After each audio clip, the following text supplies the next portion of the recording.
In this video, I'm going to give you the 3 receivers that's going to help you dominate your fantasy match, and we're going to give you the 3 guys to make sure you leave on the bench. Let's go. First guy you need to start this week to dominate, Amon-Ra St. Brown. St. Brown had a great start to his second NFL season, scoring 20 fantasy points in a loss to the Eagles, which is his 5th time in 6 games going over 20 points, basically making him a must start for this week. This week they're playing the Washington Commanders, who allowed 40 fantasy points to the Jaguars receivers last week and have been playing terribly in the slot. Start St. Brown and lock him in. Next receiver on the list, going back to my guy Gabe Davis.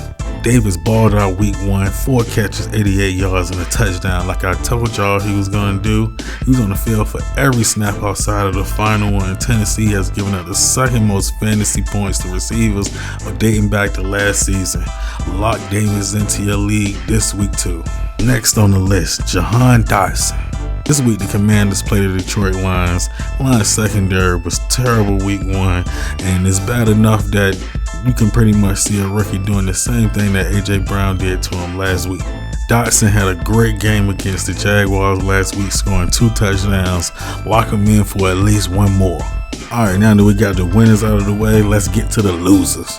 First guy you need to sit on the bench, Amari Cooper. Amari Cooper and Jacoby Brissett just don't seem like they're on the same page yet. I'm pretty much taking a wait and see approach on that one. Now you should have more room to operate this week versus the Jets than last week, but I just don't see it. Leave him on the bench for at least another week. Next guy you need to leave on the bench, Rashard Bateman.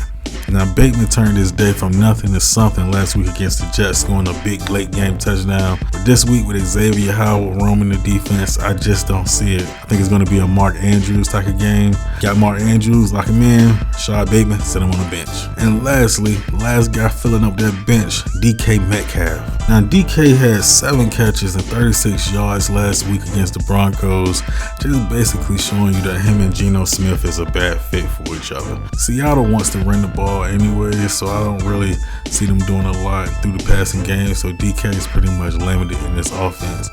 I think he's going to be a guy that's going to be sitting on the bench for a while. Well, gang, that's pretty much it. I hope you've already started setting your lineups and started taking these guys out and start putting the other guys in. If not, what are you doing? See me in the next video.